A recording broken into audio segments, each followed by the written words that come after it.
Medallion is a tailor-made branded racing partnership, and we have had a really good relationship with Larry through our relationship with Rick Porter, and Larry obviously has a long relationship with Rick.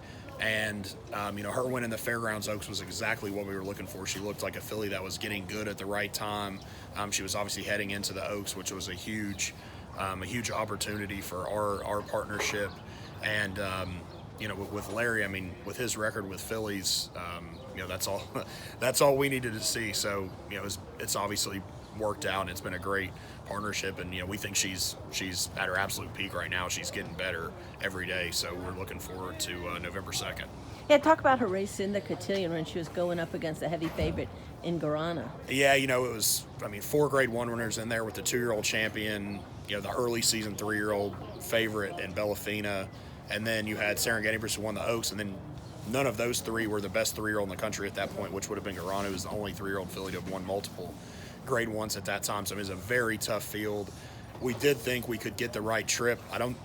I wasn't expecting us to be that far back, but if you watch all of her races, she just takes like an eighth of a mile to get into her stride. Once she gets into her stride, she can go 45 and change for a half. She travels incredibly strong, but we knew drawing down to the inside, there's a chance if we break, they could come over on us, which is kind of exactly what happened. And but Sophie gave her a great ride. I think, I told some of our guys afterwards, I said, to me, she was the only rider that was going to win on her that day, because a lot of the other guys might have said, up until that point, you wanted to be up near the pace, and we were 12 off. Somebody could have rushed her up and just as opposed to letting her settle, and that middle move, that horses don't make that too often. Yeah, and her race before in the Alabama actually was as they say, a sneaky good race. Yeah, I think, if she would have gotten through a little bit sooner, she got kind of stuck down inside, and as you could see in the Cotillion and even the race before that in Indiana Oaks, once she gets in the bit and she's traveling, it's just fine and clear sailing, because she just gallops horses into the ground.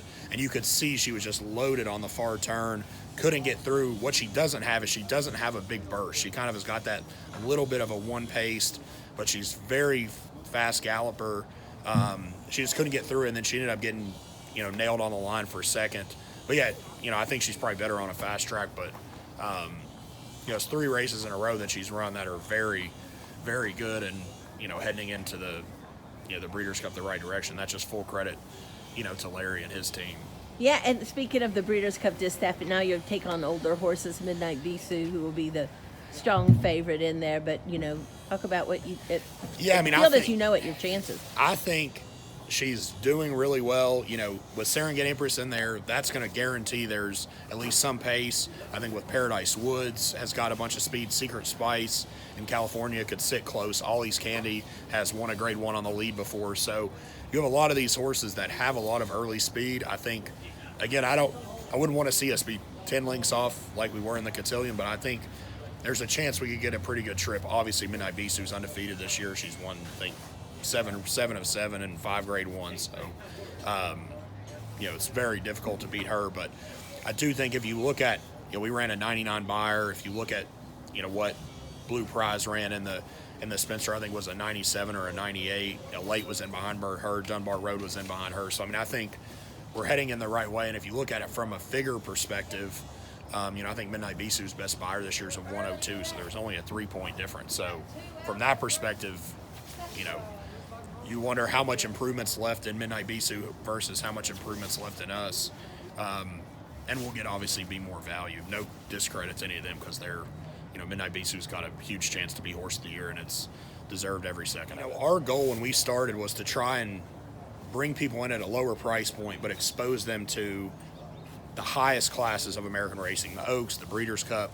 I think we just did a bunch of the stats, but we've had 108 races in the last 2.5 years, and over a quarter of them have been in Grade 1s. And I think 85% of them have been in stakes or graded stakes. So, that's our goal, is when we buy them, we want them to, hopefully we're buying them on the way up, but we want to be at every big dance. So she was our first Grade 1 winner, but it's worked out. We had a couple of close losses along the way, but she's been a lot of fun, that's for sure.